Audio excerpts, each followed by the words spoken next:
Hello, I am Lisa, and I'll be presenting what I learned this year in business ethics in my 2019 fall semester.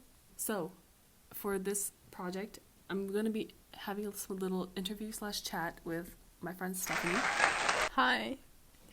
It is I. She's also currently a CUNY student, so she'll have a little of my experiences and her experiences. Okay. So first, let's set this up as a TED Talk. So, wow, how do you feel coming to my TED Talk out here, guys? Yeah! I'm so hyped. Yeah, woo, go Lisa! My topic is going to be education and wage gaps and how education can affect.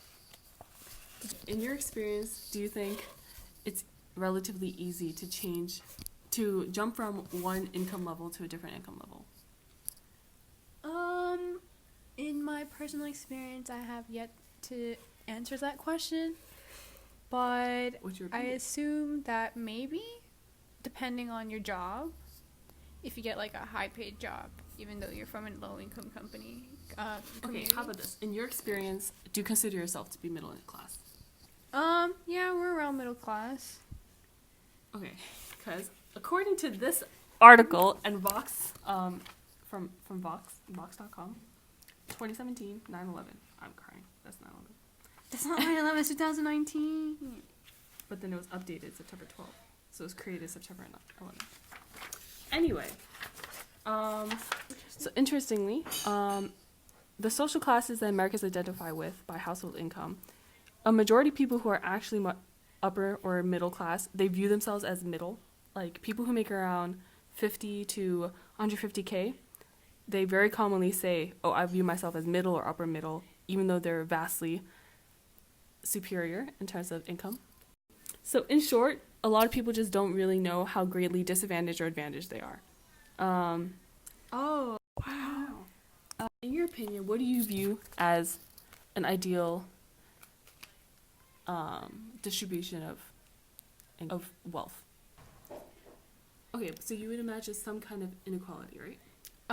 Yes. I believe that while there should be some benefits or more help to the bottom two class, they should have some sort of struggle to overcome their economical problems so they can bring themselves out of their social class and go to a higher one. Like, I don't believe that everything should be given to them on, like, a silver platter. Yes. But, okay, so in your opinion, what do you think the ratio between the top 20% to the poorest 20%? Like, should the richest people be, like, 10 times richer than the poorest, or 100 times, or? It should be, the richest should be at least 3 times richer. 3 times? So it's, like, for the poor people, to actually be able to reach that social class, not for it to be impossible. Okay. So interestingly, they conducted a study, and a majority of people viewed their ideal society as, unequal. Like no one really votes for communism to promote progress and to promote like positivity in the society. But in actuality, the top 20% make about 85% of the total wealth. So according to this video on YouTube from Wealth Inequality in America, the top 1% actually had 40% of the wealth, while the bottom 80% had 7% of the wealth. Really? No way. What? Recently, there's been a lot of tax cuts, and benefits given to the rich. For example, Jeff Bezos, the richest man in the world, as of right now, 2019, has gotten he paid $0 in tax for 2019. Couldn't be me. Couldn't be us. Yeah. Like donates everything. He said, yeah. You saw that tweet? I saw that tweet. It was like, Oh, because Jeff said that he donated like 100 million or something, right? And the UK Prime Minister was like, "Oh, you wouldn't have to donate if you paid your taxes." And it was like, yeah, I guess that's impressive, but if you paid your taxes, that'd be even more impressive. Anyway, Is that one topic? that's one topic. Wait, wealth inequality, first topic. So let's go on to our second topic. Let's talk about transitioning, or at least movement in between the wage gaps. So there are many different factors to change, or not to change, to move between wage gaps. Would you like to guess what is the most important or defining factor that has proven itself? Money. I mean, what changes? What changes what? Like, what changes how much you make? Taxes. Bitch. Okay, no. The most important factor for transitioning between wage gaps is education. Is having a diploma or a degree. Yeah. Okay. Oh, that was the question. You're dumb. For example, the average graduate is 24% more likely to be employed according to APLU, over their lifetime, the average bachelor degree holders contribute $381,000 more over their lifetime in taxes to the government. In fact, by nearly any measure, college graduates outperform their peers who have only completed their high school degree, and average earnings among graduates are $32,000 higher annually and $1 million higher over a lifetime. What? I guess we're getting that degree. Yeah. Those with college degrees are more than twice as likely to volunteer, and they contribute nearly 3.5 times more money to charity. Society benefits from students who decide to finish a degree, and in general provide aid to those who can look for it. That makes sense. Wow. So, you should get your degree in order to close wage gaps and earn a higher salary. Bada bing, bada boom. So to move, level up in the society, basically? To level up, yeah. Now that motivates me more to finish my degree. Thank you, Lisa. Okay, so now let's talk about some statistics with educational attainment. Let's look at the difference between being a first-generation college graduate versus, let's say, second generation, right?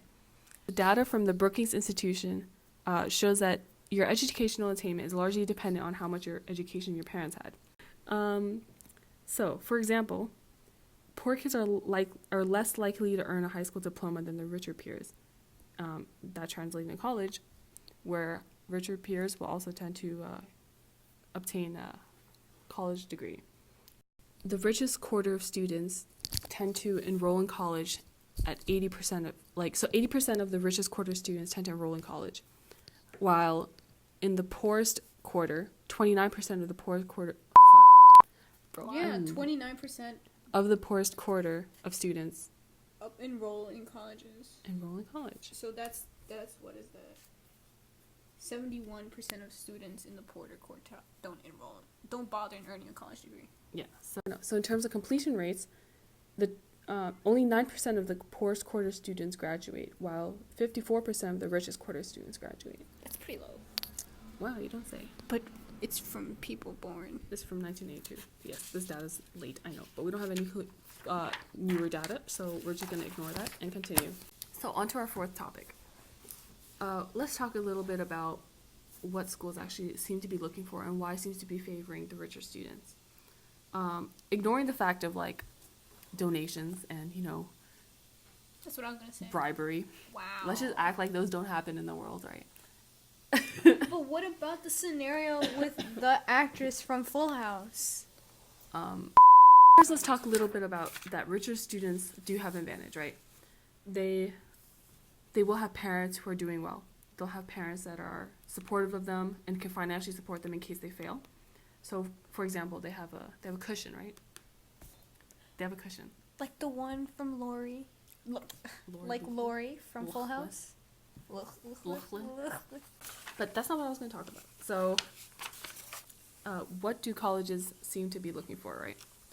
So, there's two different topics that or two different streams of thoughts that schools might be looking for: independentness and interdependentness.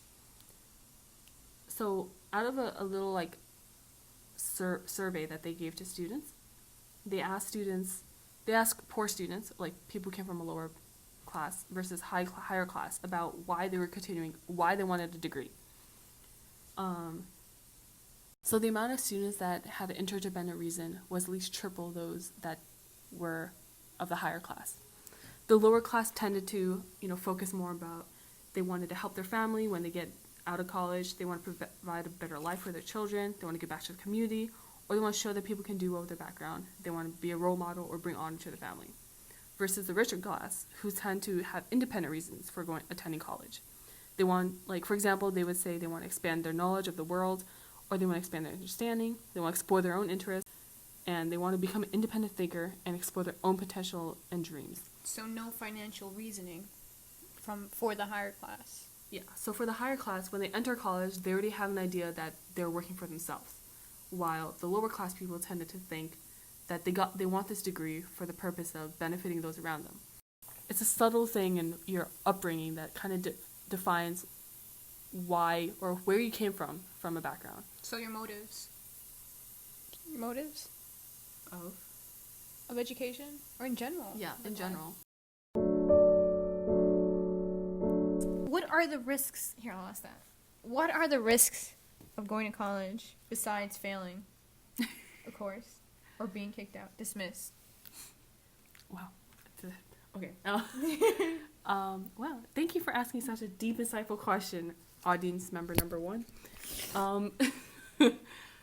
So one of the bigger risks for the lower income or middle class income students is debt, or at least tuition payments. Me.